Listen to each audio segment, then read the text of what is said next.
In yesterday's lecture we are started plant water relation. बघा त्याच्यामध्ये आपण कवर केले importance of water to the plants. वॉटरचे importance काय प्लांटसाठी, त्यानंतर वॉटरच्या प्रॉपर्टीज आपण डिस्कस केल्या. त्यानंतर आपण इम्बिबिशन आणि डिफ्युजन हे बघितलेलं आहे. इम्बिबिशन म्हणजेच काय सांगणार आहे. इम्बिबिशन म्हणजे काय तर swelling up of hydrophilic colloids due to adsorption of water हे आपण बघितलेलं आहे. म्हणजेच काय तर इथं ॲडसॉर्प्शन ऑफ वॉटर होतं.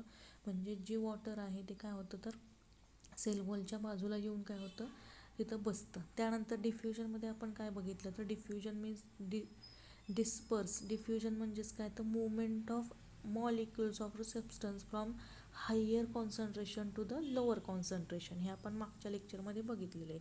नाव in today's lecture we will discuss about what is mean by osmosis. बघा ऑस्मॉसिस म्हणजे काय तर it is a process by which water enters into the cytoplasm. Osmosis म्हणजे काय तर अशी प्रोसेस ज्याच्यामध्ये वॉटर एंटर होते सायटोप्लाझममध्ये of the root hair cell. आता रूट हेअर सेल जर कन्सिडर केला तर बघा ही डायग्राम बघा. आता ह्यामध्ये तुम्हाला हे जे दिसतंय ते ह्या रूट हेअर सेल्स आहेत बरोबर. आता ह्या रूट हेअर सेल जर कन्सिडर केले तर ह्यांच्या साईडला हे असं इथं वॉटर मॉलिक्युल्स प्रेझेंट असणार आहेत बरोबर. आता हे वॉटर मॉलिक्यूल ज्यावेळेस ह्या सायटोप्लाझममध्ये एंटर होतील ह्या सगळ्या बाजूने, लक्ष येते का बघा. हा रूट हेअर आहे आणि ह्याच्या बाजूला हे सगळे असे छोटे छोटे छोटे वॉटर मॉलिक्युल्स आले आणि हे वॉटर मॉलिक्युल्स काय होतील तर आतमध्ये एंटर होतील. कुठे होतील एंटर तर ह्या सायटोप्लाझममध्ये एंटर होतील. ह्याला म्हटलं जातं ऑस्मॉसिस. बघा लक्षात आलं का ऑस्मॉसिस म्हणजे काय. म्हणजेच osmosis is a special type of diffusion of solvent through a semi permeable membrane. हा शब्द महत्त्वाचा आहे. ऑस्मॉसिस हे काय आहे तर स्पेशल टाईप ऑफ फ्युजन आहे. इथं फ्युजनच होतं आहे कारण इथून सुरुवातीला फॉर एक्झाम्पल जर कन्सिडर केलं तर हे रूट हेअर्स आहेत बरोबर आणि ह्या आजूबाजूला काय प्रेझेंट असणार आहे वॉटर प्रेझेंट असणार आहे. आता ह्या वॉटर मॉलिक्युल्स ज्यावेळेस आतमध्ये सेलमध्ये एंटर होत आहेत त्याला डिफ्युजनच म्हणणार आहे बरोबर. म्हणजे सायटोप्लाझम ऑफ रूट हेअर जर कन्सिडर केला तर सायटोप्लाझममध्ये खूप सारे मिनरल शुगर किंवा भरपूर सारे मॉलिक्युल्स आजूबाजूला प्रेझेंट असणार आहेत. लक्षात येते का बघा मी काय म्हणते. परत एकदा मी सांगते ऑस्मॉसिस म्हणजे काय diffusion of solvent through semi permeable membrane. हा शब्द महत्त्वाचा आहे. सेमी परमिएबल म्हणजे काय तर कालच्या लेक्चरमध्ये मी तुम्हाला सांगितलं बघा. फ्रीली परमिएबल म्हणजे काय तर असं मेम्ब्रेन. आता फॉर एक्झाम्पल ही सेल आहे बरोबर. आता ह्या सेलचा जर प्लाझ्मा मेम्ब्रेन किंवा सेल वॉल कन्सिडर केला आणि इथं आजूबाजूला काय प्रेझेंट असणार आहे सॉईल आणि वॉटर प्रेझेंट असणार आहे बरोबर. आता हे वॉटर ज्यावेळेस आतमध्ये एंटर होणार असतं तर इथे सेमी परमिएबल मेम्ब्रेन प्रेझेंट असतं. सेमी परमिएबल म्हणजे काय तर फक्त जेवढे हवेत तेवढेच मॉलिक्युल्स आतमध्ये एंटर करतं किंवा अलाव करतं ते मेम्ब्रेन आतमध्ये घेण्यासाठी. लक्षात येते का बघा. म्हणून त्याला सेमी परमिएबल म्हटले. आणि फ्री परमिएबल म्हणजे जेवढे पण मॉलिक्युल्स इथं बाहेरच्या बाजूला असतील तेवढे सगळे सेलमध्ये एंटर होतील. त्याला फ्री परमिएबल म्हटलं जातं किंवा परमिएबल मेम्ब्रेन म्हटलं जातं. आणि सेमी म्हणजे फक्त सिलेक्टेडच मॉलिक्यूल म्हणजे जे सेलला हवेत तेच मॉलिक्युल्स फक्त काय होतील तर आतमध्ये एंटर करतील. त्याला सेमी परमिएबल मेम्ब्रेन म्हटलं जातं. आणि इम्परमिएबल मेम्ब्रेन म्हणजे काय तर कोणतंच मॉलिक्यूल ते सेल आतमध्ये अलाउड करणार नाही येण्यासाठी. त्याला इम्परमिएबल म्हटलं जातं. म्हणजे मेम्ब्रेनचे 3 प्रकार पडतात बघा. कोणते कोणते मी सांगितले. सगळ्यात आहे फ्रीली किंवा परमिएबल मेम्ब्रेन, नंतर सेमी परमिएबल मेम्ब्रेन आणि इम्परमिएबल मेम्ब्रेन. परमिएबल मेम्ब्रेन म्हणजे सगळे मॉलिक्युल्स आतमध्ये यायला अलाव करेल सेल. सेमी परमिएबल म्हणजे फक्त सिलेक्टेड मॉलिक्युल्सच आतमध्ये येतील. आणि इम्परमिएबल म्हणजे कोणतंच मॉलिक्युल्स सेलच्या आतमध्ये येणार नाही. त्याला म्हणायचं इम्परमिएबल. मग इथं मी काय सांगते ऑस्मॉसिस जर कन्सिडर केलं तर इथं काय होतंय तर सॉल्वंट एंटर होतंय पण ते कसं आहे semi permeable membrane through enter होते. लक्षात आलं का बघा. म्हणजे जेवढे हवेत आवश्यक आहेत तेवढेच मॉलिक्युल्स फक्त सेलच्या आतमध्ये जातात. आता लक्षात मी काय सांगते सायटोप्लाझम जर कन्सिडर केला तर बघा फॉर एक्झाम्पल आता ही रूट हेअर्स आहेत बरोबर. ह्या रूट हेअर्सच्या आतमध्येच काय प्रेझेंट आहे, हे सगळं सायटोप्लाझम प्रेझेंट आहे. लक्षात येते का बघा. आता ह्या सायटोप्लाझम जर कन्सिडर केले तर त्यांच्यामध्ये खूप सारे मिनरल शुगर प्रेझेंट असणार आहे. म्हणजेच काय तर हे आतलं जे प्रेझेंट आहे ह्याला आपण सोल्युशन म्हणू बरोबर. सोल्युशन म्हणजेच काय, खूप सारे मिनरल्स शुगर त्यानंतर बाकीचे मॉलिक्युल्स हे सगळे सायटोप्लाझममध्ये प्रेझेंट असणार आहे. लक्षात येते का बघा. म्हणजे सोल्युशन ज्याला आपण म्हणू सेलच्या इनसाइड जे प्रेझेंट आहे आणि ह्यामध्ये जर कन्सिडर केलं तर more concentrated than outside the cell. म्हणजेच काय तर सेलच्या बाहेर जर कन्सिडर केलं आणि सेलच्या आतमध्ये जर कन्सिडर केलं तर solution inside the cell is more concentrated. आतल्या बाजूला सोल्युशन जे आहे ते कसं आहे, मोर कॉन्सन्ट्रेटेड आहे आणि आउटसाइडला ते कसं आहे, विकर आहे. म्हणून solvent from weaker solution enters into the cytoplasm. म्हणजे हिथं ऑस्मॉसिस काय होते तर विकर म्हणजे लो कॉन्सन्ट्रेशनपासून हाय कॉन्सन्ट्रेशनला काय होते तर सॉल्वंट फ्लो होते. म्हणजे तुमच्या लक्षात आलं का बघा. डिफ्युजनमध्ये आपण काय म्हणतोय तर हाय कॉन्सन्ट्रेशन टू लो रिजनला मॉलिक्युल्स जात आहेत, पण हिते मात्र ऑस्मॉसिसमध्ये काय होते तर उलटं होते. लो कॉन्सन्ट्रेशनपासून हाय कॉन्सन्ट्रेशनला काय होत आहेत तर सॉल्वंट एंटर होत आहेत. आता असं का म्हटलं मी, कारण हिथं जर बघितलं परत एकदा मी सांगते बघा. हा जर रूट हेअर कन्सिडर केला तर रूट हेअरच्या सायटोप्लाझममध्ये काय असणार आहे, भरपूर सारे मॉलिक्युल्स प्रेझेंट असणार आहेत. मग ते शुगरचे असतील मिनरल्सचे असतील बरोबर. म्हणून त्याला काय म्हणलेलं आहे, हे सोल्युशन कसं आहे हाय कॉन्सन्ट्रेटेड आहे, कारण ऑलरेडी त्याच्यामध्ये खूप सारे मॉलिक्युल्स प्रेझेंट आहेत. आणि बाहेरच्या बाजूला हे जर वॉटर मॉलिक्युल्स कन्सिडर केले तर हे लोपासून हायकडे काय होत आहेत तर ट्रान्समिट होत आहेत, ट्रॅव्हल होत आहेत. लक्षात येते का बघा. Through semi permeable membrane. म्हणजेच इथलं प्लाझ्मा मेम्ब्रेन जर कन्सिडर केलं तर ते प्लाझ्मा मेम्ब्रेन कसं आहे, सेमी परमिएबल प्लाझ्मा मेम्ब्रेन आहे. आणि ह्या मायग्रेशनला सॉल्वंटच्या काय म्हटलेले, ऑस्मॉसिस म्हटलेले. लक्षात आलं का बघा. म्हणजे थोडक्यात ऑस्मॉसिस काय सांगणार तर ज्यावेळेस लो कॉन्सन्ट्रेशनकडून हाय कॉन्सन्ट्रेशनकडे solvent through semi permeable membrane transmit होत आहेत, मायग्रेट होत आहेत, that type is called as a osmosis. लक्षात आलं का बघा. ऑस्मॉसिस म्हणजे काय. म्हणूनच water at the interface of cell wall and plasma membrane enters in the cytoplasm of root hairs due to osmosis. म्हणजे आता हिथली जी वॉटर आहे ही काय होती तर सायटोप्लाझममध्ये कशी एंटर होती तर ड्यू टू ऑस्मॉसिस एंटर होती. लक्षात आलं का बघा. ऑस्मॉसिस म्हणजे काय, म्हणजे सगळ्यात पहिल्यांदा आपण काय बघितलं तर इम्बिबिशन बघितलं. इम्बिबिशनला काय होतं तर इथं सेलच्या इथे वॉटर मॉलिक्युल्स येत आहेत आणि त्याच्यामुळे सेल जी आहे ती टर्जिड बनते. आणि सेकंड ह्याच्यामध्ये आपण काय बघितलं तर डिफ्युजन होते, म्हणजेच इथून वॉटर मॉलिक्युल्स आतमध्ये एंटर होत आहेत. लक्ष येते का बघा.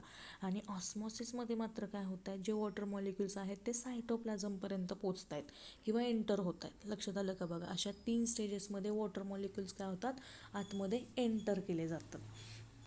त्यानंतर नेक्स्टली बघू आपण आता with respect to the concentration and osmotic migration 3 types of solutions are recognize. आता ऑस्मॉटिक मायग्रेशनवरून 3 टाईप्सचे सोल्युशन त्यांनी डिवाइड केलेले आहेत. मग त्यामध्ये कोणते कोणते सोल्युशन आहेत तर हायपोटोनिक सोल्युशन, हायपरटोनिक सोल्युशन आणि आयसोटोनिक सोल्युशन. आता सोल्युशन म्हणजे मी आत्ता सांगितलं सायटोप्लाझमच्या आतमध्ये जे काही प्रेझेंट आहे त्याला आपण सोल्युशन म्हणतोय. मग त्याच्यावरून त्याचे 3 टाईप्स पडत आहेत सोल्युशनचे, हायपोटोनिक, हायपर आणि आयसोटोनिक. हायपो म्हणजेच काय तर वीक सोल्युशन किंवा स्ट्रॉंग सॉल्वंट. आता इथे काय असणार आहे बघा, इथं आतमधलं जे सोल्युशन आहे हे कसं असणार आहे, वीक असणार आहे. आणि इथलं जे सॉल्वंट आहे म्हणजेच इथले वॉटर मॉलिक्युल्स आहेत हे कसे असणार आहेत तर स्ट्रॉंग असणार आहेत. आणि म्हणून तिथे लो ऑस्मॉटिक कॉन्सन्ट्रेशन असणार आहे. लक्षात येते का बघा. हायपोटोनिकमध्ये काय होते तर सोल्युशन वीक आहे आणि इथलं बाहेरचं सॉल्वंट हे स्ट्रॉंग आहे, त्याच्यामुळे ऑस्मॉटिक कॉन्सन्ट्रेशन लो असतं, हे लक्षात ठेवा. आणि हायपरटोनिकमध्ये मात्र काय होतं तर उलटं असतं, इथलं सोल्युशन स्ट्रॉंग असतं आणि इथलं सॉल्वंट वीक असतं. म्हणून इथं हाय ऑस्मॉटिक कॉन्सन्ट्रेशन असणार आहे. लक्षात येते का बघा. हायपोटोनिक म्हटलं की लो ऑस्मॉटिक कॉन्सन्ट्रेशन, हायपरटोनिक म्हटलं की हाय ऑस्मॉटिक कॉन्सन्ट्रेशन, हे लक्षात ठेवा. आणि आयसोटोनिकमध्ये मात्र काय असतं तर ह्यामध्ये दोन्ही जे सोल्युशन आणि सॉल्वंट आहे ते कुठलंच वॉटर मॉलिक्यूल गेन पण करत नाहीत आणि लॉस पण करत नाही. म्हणजेच काय, तर इथे जर हे रूट हेअर कन्सिडर केले, तर इथलं सायटोप्लाझम जर कन्सिडर केलं किंवा सेल कन्सिडर केली, तर ही सेल वॉटर लॉस पण करत नाही आणि वॉटर गेन पण करत नाही. अशा सोल्युशनला म्हटलं जातं आयसोटोनिक सोल्युशन. म्हणजेच काय, तर कॉन्सन्ट्रेशन आउटसाईड आणि इनसाईड कसं असणार आहे, सेलमध्ये सेम असणार आहे. लक्षात येते का बघा, एकदम सोपे कन्सेप्ट. सोल्युशनचे 3 टाईप्स लक्षात आले का बघा, हायपोटोनिक सोल्युशन, हायपरटोनिक सोल्युशन आणि आयसोटोनिक सोल्युशन. त्यानंतर नेक्स्ट वन पॉईंट बघू आपण, ऑस्मॉसिस जर कन्सिडर केलं तर ते 2 टाईप्समध्ये डिवाइड केलं जातं, exo osmosis and endosmosis. Now what is mean by exo osmosis? Exo osmosis म्हणजे काय, it is the migration of solvent from cell outside, it causes flaccidity of cell. म्हणजे इथे काय होतंय बघा, migration of solvent from the cell outside. म्हणजे for example ही जर सेल कन्सिडर केली, तर ह्या सेलमध्ये जे काही सॉल्वंट प्रेझेंट आहे, तर हे आतून बाहेर सॉल्वंट जाते. म्हणजेच वॉटर जे आहे ते सेलच्या आतून बाहेर बघते. लक्षात येते का बघा, त्याला म्हटलेलं आहे एक्झो ऑस्मॉसिस. लक्षात आलं का बघा. ऑस्मॉसिस म्हणजे आपण काय म्हणतोय, तर जे सॉल्वंट आहे ते आतमध्ये एंटर करते, त्याला ऑस्मॉसिस म्हटलेलं आहे. आणि एक्झॉस्मॉसिस म्हणजे काय होतं, तर जे सॉल्वंट आहे ते सेलच्या बाहेर निघून जाते, म्हणजे इन टू आउट जाते. लक्षात येते का बघा, त्याला म्हटलं तर एक्झॉस्मॉसिस. आणि त्याच्यामुळे सेल जी आहे ती काय होणार आहे, तर फ्लॅसिडिटी कॉज करणार आहे. फ्लॅसिडिटी म्हणजे काय, तर ती सेल श्रिंक होणार आहे, कमी होणार आहे, फुगणार नाही किंवा ड्राय दिसणार आहे. लक्षात येते का बघा, कारण इथलं पाणी ऑलरेडी निघून जाणार आहे त्या सेलमधलं, आणि त्याच्यामुळे ती सेल कशी होणार आहे, तर ही पूर्ण अशी चपटी होणार आहे किंवा ड्राय दिसणार आहे, ज्याला फ्लॅसिडिटी म्हटलेलं आहे किंवा फ्लॅसिड सेल म्हटलं जातं. लक्षात येते का बघा, कारण त्या सेलमधलं ऑलरेडी सगळं काय पाणी निघून गेलेलं आहे, सॉल्वंट निघून गेलेलं आहे. अशा सेलला फ्लॅसिड सेल म्हटलेलं आहे. बेस्ट एक्झाम्पल जर ह्याचं द्यायचं म्हटलं एक्झॉस्मॉसिसचं, तर तुम्ही रेझिन्स, मनुके बघितले असतील, बरोबर. आता नेहमी जे वेळेस ते ड्राय कंडिशनला असतात तर त्यांच्यामध्ये एक्झॉस्मॉसिस झालेलं असतं. आता हे जर तुम्ही रात्रभर भिजत ठेवले मनुके, बरोबर, तर रात्रभर भिजत ठेवल्यानंतर सकाळी जर तुम्ही ते बघितले तर ते पूर्ण फुगलेले असतात, बरोबर. म्हणजेच हे रेझिन्स किंवा मनुके जे फुगलेले असतात त्याच्यामध्ये काय झालेलं आहे, एंडॉस्मॉसिस झाले. म्हणजे एंडॉस्मॉसिस म्हणजे काय सांगणार बघा, migration of the solvent into cell. आता ही सेल जर कन्सिडर केली, ही जर रात्रभर पाण्यात भिजत ठेवली, तर इथं काय होणार आहे, वॉटर मॉलिक्युल्स ह्या सेलमध्ये एंटर होतील, म्हणजेच मायग्रेट होतील, आणि त्याच्यामुळे ते काय होणार आहे, तर टर्जिडिटी कॉज होईल. टर्जिडिटी म्हणजे काय, तर ही जी सेल आहे ती काय होणार आहे, फुगणार आहे, एकदम भारी होणार आहे, फुग्यासारखी होणार आहे. बघा, जसं की फुग्यामध्ये जर तुम्ही पाणी टाकलं, बरोबर, तर तो फुगा काय होणार, फुगतो, स्वेल होतो, आणि त्याच्यामुळे ह्या सेलच्या जो सेल वॉल आहे त्याच्यावरती काय होईल, तर प्रेशर क्रिएट होईल. लक्षात येते का बघा, टर्गिड म्हणजे सायटोप्लाझम टर्गिड होणार आहे. टर्गिड म्हणजे काय, तर फुगणार आहे. लक्षात येते बघा. फॉर एक्झाम्पल जर कन्सिडर केलं, ही सेल आहे, आता सेलच्या आतमध्ये सगळीकडून पाणी आलं, बरोबर. पाणी आल्यानंतर ही सेल काय होणार आहे, स्वेल होणार आहे, फुगणार आहे, आणि फुगल्यामुळे तिथं टर्गिडिटी इन्क्रीज होणार आहे. टर्गिडिटी म्हणजे काय, तर सेल थोडक्यात फुगणे. आता फुगल्यामुळे ही टर्गिडिटी जी आहे ती टर्गर प्रेशर क्रिएट करते किंवा इन्क्रीज करते. मग टर्गर प्रेशर म्हणजे काय, तर ह्या टर्गर प्रेशर म्हणजे ह्या सेल वॉलच्या इथून आतमधून काय येतं, तर ह्या सेल वॉलला प्रेशर क्रिएट होतं. लक्षात येते का बघा, साधं सोपं आहे. तुम्ही बलूनमध्ये वॉटर टाकलं किंवा हवा भरली तर त्याच्या वॉलवरती प्रेशर क्रिएट होतं आतून, बरोबर. मग तसंच सेम सेलमध्ये होतं आहे, आणि त्यालाच म्हटलं जातं टर्गर प्रेशर. शॉर्टमध्ये त्याला TP असं म्हटलं जातं. म्हणजे टर्गर प्रेशर म्हणजे काय, लक्षात आलं का बघा, साधं सोपं आहे. आणि ऑस्मॉटिक प्रेशर म्हणजे काय, तर ऑस्मॉटिक प्रेशर म्हणजे काय, तर ज्यावेळेस low concentration to high concentration solvent येणार आहे, तर येत असताना इथे प्रेशर सेलच्या भोवती ते क्रिएट करणार आहे, अशा प्रेशरला काय म्हटलं जातं, ऑस्मॉटिक प्रेशर म्हटलं जातं. म्हणजे लक्षात येते का बघा, प्रेशरचे टाईप, ऑस्मॉटिक प्रेशर आणि टर्गर प्रेशर, जे की सेलच्या आतमध्ये असेल टर्गर प्रेशर, आणि ऑस्मॉटिक प्रेशर हे बाहेर असेल. लक्षात ठेवा हे. आता टर्गर प्रेशर जर कन्सिडर केलं तर exert by the turgid cell sap on the cell membrane. आता हे आत्ताच मी सांगितलं की ह्या सेल मेम्ब्रेनमध्ये आतल्या बाजूला सेल वॉलवरती सेल मेम्ब्रेनवरती टर्गर प्रेशर अप्लाय केलं जातं किंवा एक्झर्ट होतं. आणि in a fully turgid cell, आता पूर्ण फुगलेली सेल आहे, त्यामध्ये DPD हा नेहमी कसा असतो तर 0 असतो. DPD हा कसा असतो तर 0 असतो. बघा, सेल वॉल जर कन्सिडर केला तर इथं काय होतं, in a fully targeted sale DPD is 0. आता DPD म्हणजे काय, तर मग मागच्या लेक्चरमध्येच आपण बघितलं होतं DPD म्हणजे डिफ्युजन प्रेशर डिफिशियट. म्हणजे साधं सोपं लक्षात ठेवा, DPD म्हणजे थर्स्ट ऑफ ए सेल. म्हणजे एखाद्या सेलला जर तहान लागली असेल, बरोबर, तहान लागली असेल तर ती काय करेल, जास्तीत जास्त पाणी ॲब्सॉर्ब करेल, ज्याला DPD म्हटलेलं आहे, बरोबर. म्हणजेच DPD हा कसा आहे, इथं फुल्ली टर्जिड सेल असेल तर DPD 0च असणार आहे, बरोबर. आता फुल्ली टर्जिड सेल आहे, टर्जिड म्हणजेच काय, तर आत्ता मी सांगितलं ही सेल आहे. आता सेलच्या आतमध्ये जर खूप सारं वॉटर एंटर झालेलं आहे, ही सेल ऑलरेडी फुगलेली आहे पाण्याने, बरोबर. आता पाण्याने जर फुगली असेल तर त्याला गरज आहे का पाण्याची परत किंवा सॉल्वंटची गरज आहे का, म्हटल्यावर ते DPD कसं असणार आहे, ठस त्याची कशी असणार आहे सेलची, 0च असणार आहे. लक्ष येते का बघा, एकदम सोपं आहे. म्हणजे DPD इज 0. म्हणून cell wall being thick and rigid exert a counter pressure on the cell SAP.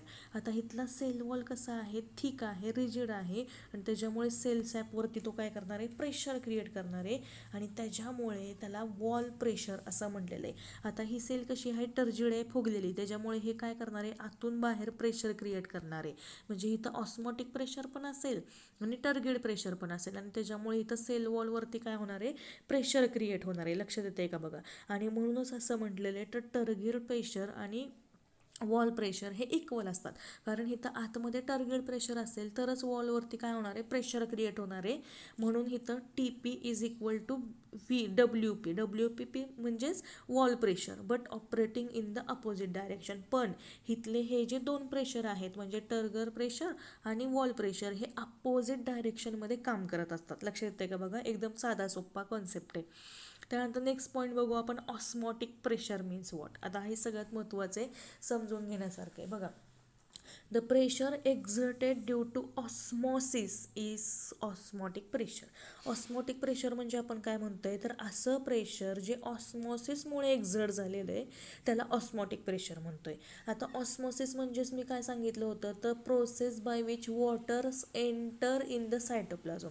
अशी प्रोसेस ज्याच्यामध्ये वॉटर ही सायटोप्लाझममध्ये रूट हेअरच्या एंटर होतीये, त्या प्रोसेसला आपण ऑस्मॉसिस म्हणतोय. आणि ह्या ऑस्मॉसिसमध्ये होणारं जे प्रेशर आहे सेलवरती, ह्याला आपण ऑस्मॉटिक प्रेशर म्हणतोय, बरोबर.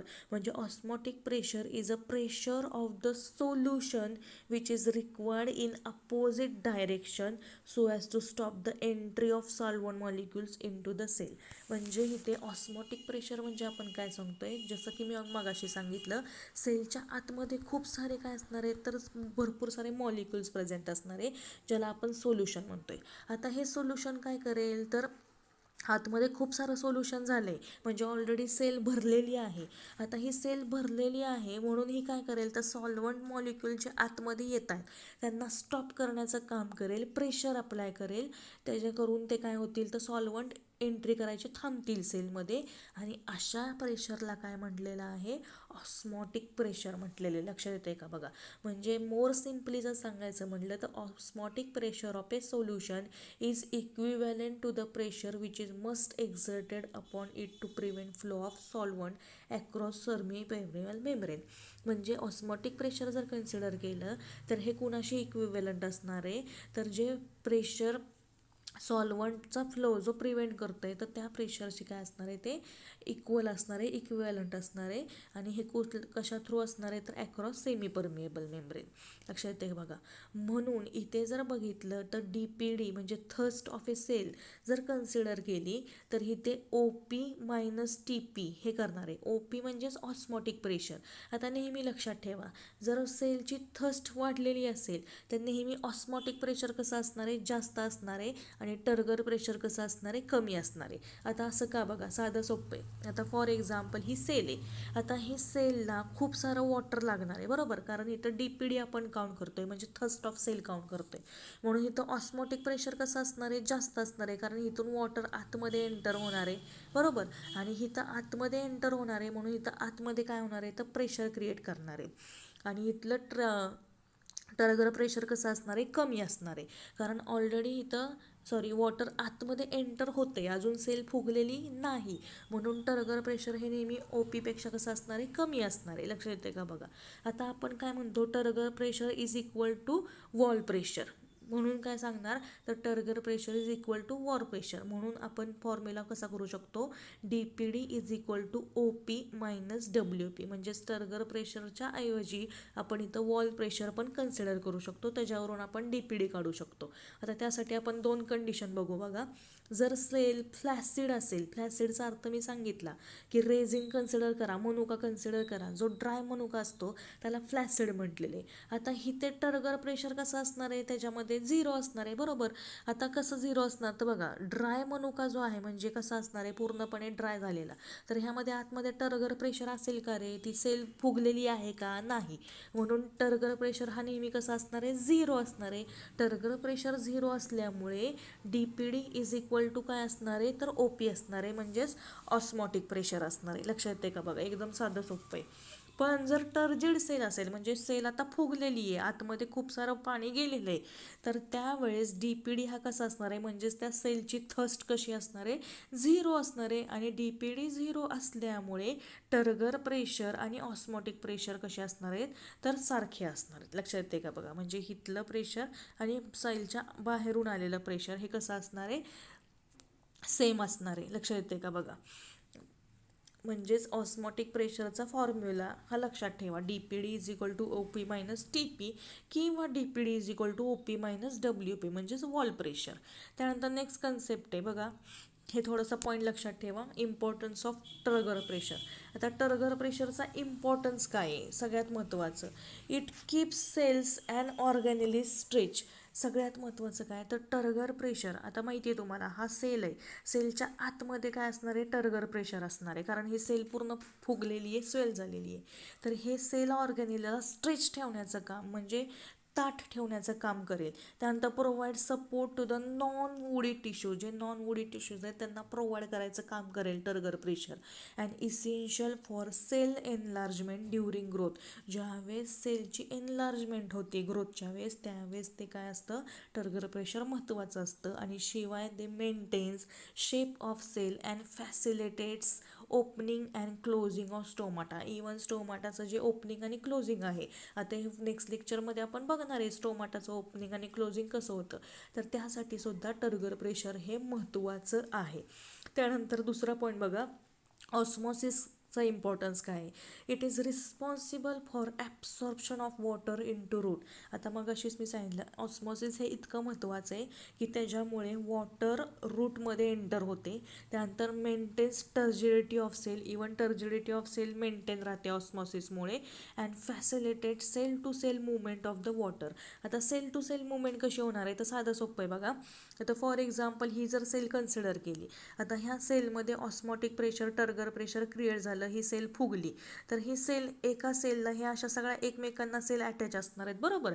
म्हणजे रूटपासून जर टिपपर्यंत कन्सिडर केलं, आता इथे काय होणार आहे, इथं टर्गर प्रेशर क्रिएट झालं, ऑस्मॉटिक प्रेशर क्रिएट झालं, त्याच्यामुळे हिथल्या वॉलवरती प्रेशर क्रिएट होणार. त्यानंतर हिथलं वॉटर हे पुढच्या सेलमध्ये ढकललं जाईल ह्या प्रेशरमुळे. लक्षात येते का, बघा. परत ही सेल काय होणार आहे, स्वेल होणार, परत इथनं वॉटर इथं होणार जाणार, बरोबर. म्हणजेच असं काय होणार आहे इथं, तर रूटपासून लिव्सपर्यंत वॉटर फ्लो होण्याचं काम थ्रू झायलेम होणार आहे. लक्षात येते का, बघा. म्हणजे सेल टू सेल जी वॉटरची मुवमेंट चालती ही कुणामुळे चालती, तर बिकॉज ऑफ ऑस्मॉसिस. म्हणजेच काय, it offers resistant to drought and frost कंडिशनला. इवन ऑस्मॉसिस जे आहे ते रेजिस्टंट रेझिस्टंट म्हणजे काय, तर ते जे प्लांट आहे ते दुष्काळी भागामध्ये किंवा जिथं दव पडतात, फ्रॉस्ट म्हणजे जिथं दव पडतात, तर अशा कंडिशनमध्ये सुद्धा ते प्लांट जिवंत राहू शकतं. आणि it also helps in the dropping of leaflets and leaves in a vicinity of touch me not plant. आता टच मी नॉट प्लांट म्हणजे ज्याला मायमोसा पुडिका असं पण म्हटलं जातं, सायंटिफिक नेम, ज्यालाचं लाजाळूचं झाड असं म्हणतात. आता तुम्हाला बऱ्याच जणांना माहिती असेल लाजाळूचं झाड. जर तुम्ही त्याच्या लीफला किंवा लिफलेटला हात लावला तर ते आपोआप काय होतं, त्याचे ड्रॉपिंग होतं. लिफलेटचं ड्रॉपिंग म्हणजे काय, तर आपोआप ते क्लोज होतात. लक्ष येतं का बघा, म्हणजे आजूबाजूचा परिसर पण त्याचा क्लोज होतं. हे कशामुळे होतं, तर ऑस्मॉसिसमुळे होतं. म्हणजे एका सेलपासून दुसऱ्या सेलला ज्यावेळेस ट्रान्सफर केलं जाईल वॉटर किंवा सॉल्वंट, तर त्याच्यामुळे काय होणार आहे, तर इथे ड्रॉपिंग ऑफ लिफलेट्स होणार आहे. हे एक बेस्ट एक्झाम्पल आहे ऑस्मॉसिसचं. बघा ऑस्मॉसिसचा कन्सेप्ट लक्षात आला काय, एकदम साधा सोपा आहे, एक्झाममध्ये काही वेळेस विचारला जाऊ शकतो.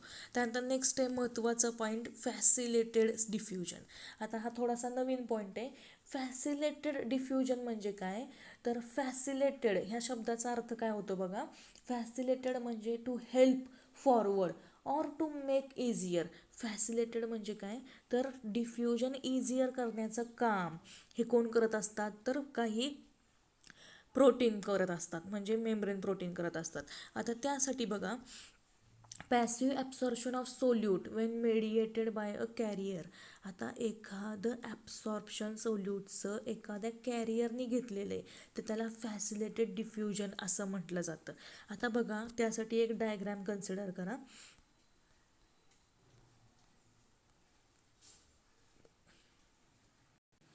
बघा ही जर डायग्राम कन्सिडर केली तर तुम्हाला इथे सेल मेम्ब्रेन दिसेल, बरोबर. नेहमी लक्षात ठेवा, सेल मेम्ब्रेन जो असतो तो डबल लेड असतो, जे की लिपोप्रोटीननी बनलेला असतो, म्हणजेच लिपिडनी बनलेला असतो. आता इथं जर तुम्ही बघितलं तर बघा, हे वरती हे जे मॉलिक्युल्स दिसत आहेत, बरोबर, हे बाय लेड आहेत, म्हणजे हे हा एक लेअर आहे आणि इकडं आतमध्ये एक लेअर आहे. लक्ष येते का बघा. आता हा जो लेअर आहे तो कसा असतो, तर हायड्रोफिलिक असतो. लक्ष येते का बघा, हायड्रोफिलिक. आणि इथला जो लेअर असतो तो हायड्रोफोबिक असतो. आता फिलिक आणि फोबिक ह्याचा अर्थ काय होतो बघा, हायड्रो मीन्स आणि फिलिक मीन्स, हायड्रो म्हणजे वॉटर आणि फिलिक म्हणजे लवेबल. लक्षात येते का बघा, हायड्रोफिलिक वॉटर म्हणजे काय, किंवा हायड्रोफिलिक सोल्यूट्स म्हणजे काय, जे वॉटर लवेबल असतात, म्हणजे हे लेअर काय करतील, वॉटरला ॲब्सॉर्ब इझिली करतील. पण हायड्रोफोबिक जर कन्सिडर केला, म्हणजेच हा लिपिडचा लेअर जर कन्सिडर केला, लक्षात येते का बघा, तर हा लिपिडचा लेअर कसा असतो, तर वॉटर लवेबल नसतो, म्हणजेच काय, वॉटरला ॲब्सॉर्ब करण्याचं काम नसतं. म्हणजे ह्यातले हे जे लिपिडचे लेअर कन्सिडर केले, हे जे प्लाझ्मा मेम्ब्रेन तुम्हाला दिसत आहे डबल लेअर, तर ह्यामध्ये लिपिड पार्टिकल्स प्रेझेंट असतात.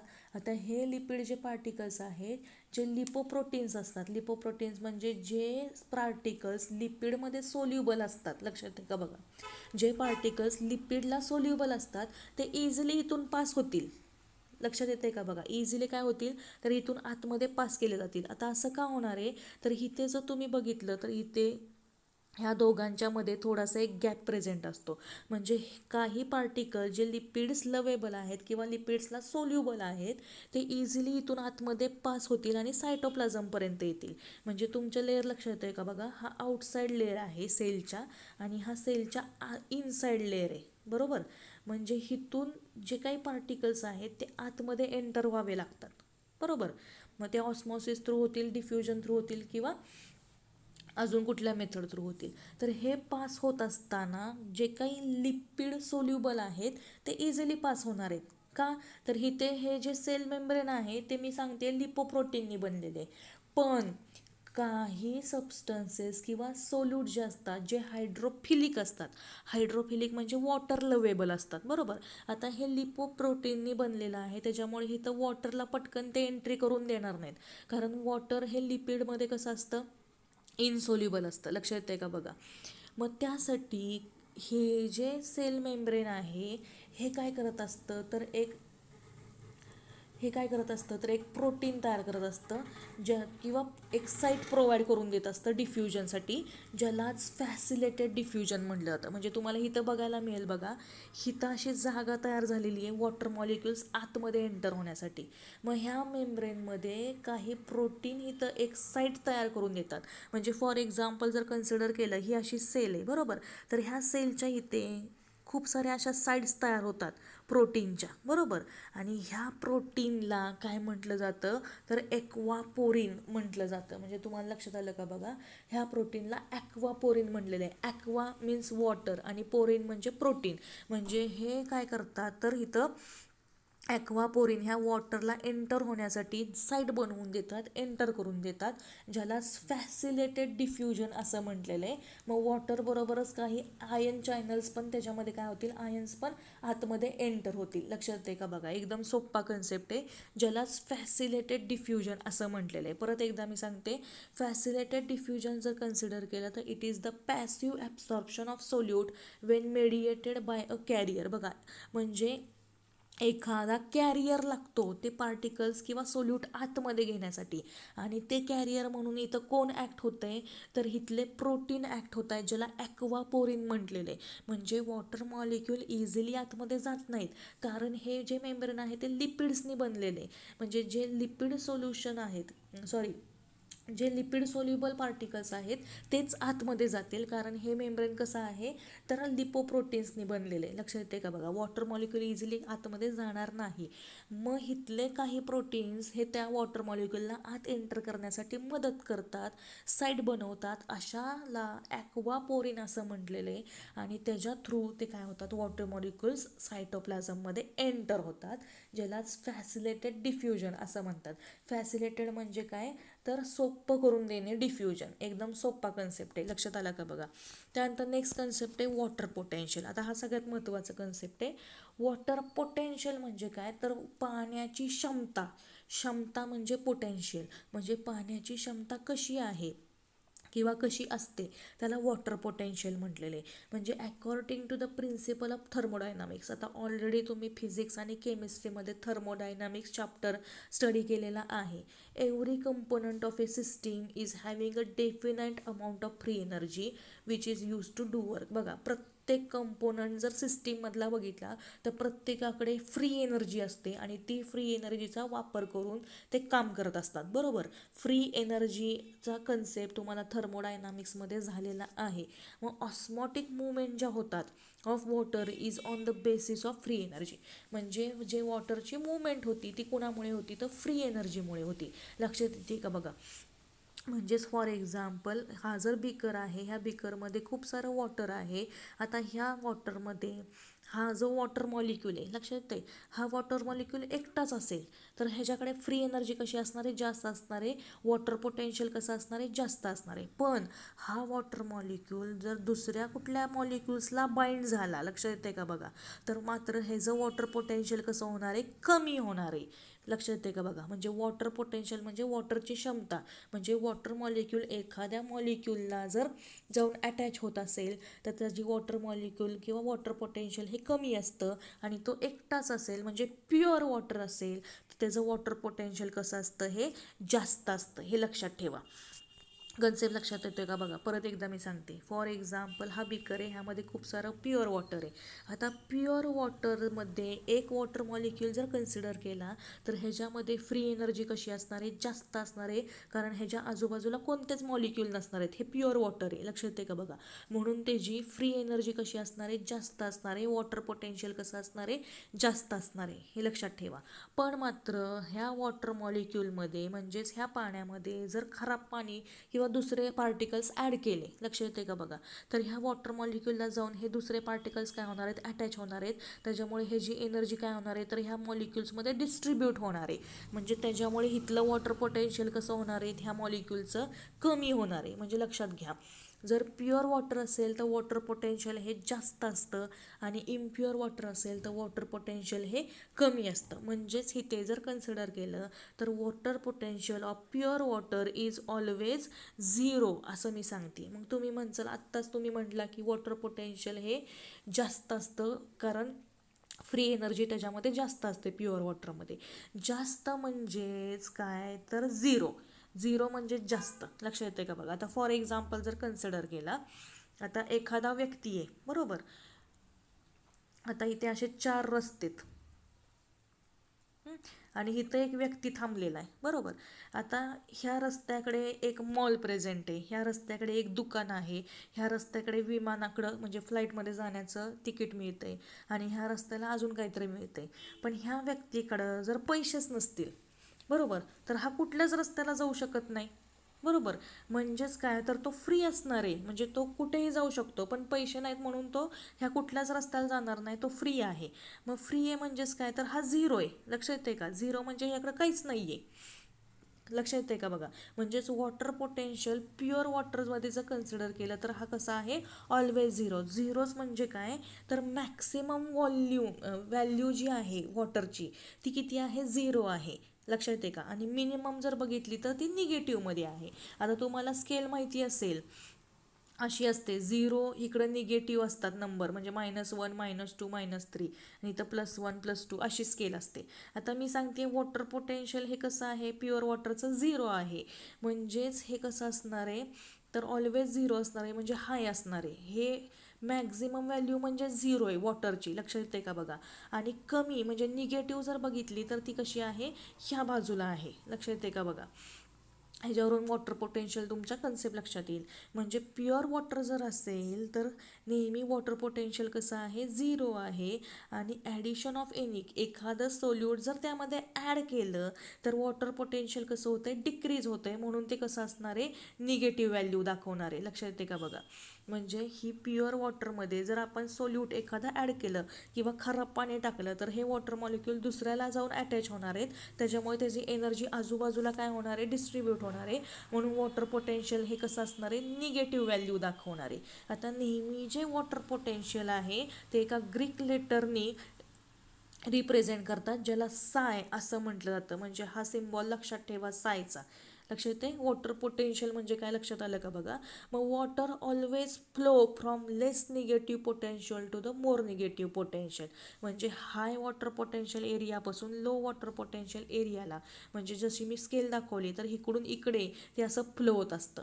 आणि difference between water potential of the adjacent cell decides movement of water through plasmodesmata across the cell. आता इथे बघा, वॉटर पोटेन्शियल म्हणजे जी ॲडजेसेंट सेल आहे. आता ही अशा सेल्स असतात ना आजूबाजूला बरोबर. म्हणजे इथले मुवमेंट जी आहे वॉटरची थ्रू प्लाझ्मोडेस्माटा. आता प्लाझ्मोडेस्माटा म्हणजे काय तर एक नॅरो थ्रेड ऑफ सायटोप्लाझम असतो. आता इथं सायटोप्लाझम आहे. आता हा थ्रेड ऑफ सायटोप्लाझम अशा दुसऱ्या सेलमध्ये एंटर करत असतो, passes through cell wall to the adjacent plant cell. आता ह्या सेलला कम्युनिकेट करण्याचं काम, ह्या दोन्ही सेलला कम्युनिकेशन करण्याचं काम हा प्लाझ्मोडेस्माटा करत असतो. म्हणजे एक थ्रेड लाईक स्ट्रक्चर जे की एका सेलपासून दुसऱ्या सेलमध्ये थ्रू सेल वॉल एंटर करतो. मग हे डिफरन्स जो आहे वॉटर पोटेन्शियलचा हा कोण ठरवतो तर प्लाझ्मोडेस्माटा थ्रू तो काय होतो, सेल थ्रू तो ठरवला जातो. म्हणजेच वॉटर पोटेन्शियल म्हणजे पाण्याची क्षमता. लक्षात आली का बघा. त्यानंतर नेक्स्ट कन्सेप्ट आहे फॅक्टर अफेक्टिंग वॉटर ॲब्सॉर्प्शन.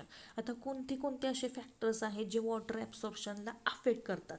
त्यामध्ये सगळ्यात पहिल्यांदा फॅक्टर आहे presence of capillary water is essential. आता प्रेझेन्स ऑफ कॅपिलरी वॉटर म्हणजे काय तर बघा, presence of capillary water is essential. Capillary water म्हणजे अशी वॉटर जी आहे ती एका छोट्याशा अशा पाईपमधून जावी लागते, कळते. म्हणजेच त्याच्यामुळे ॲब्सॉर्प्शन ऑफ वॉटर हे इझिली जाऊ शकतं.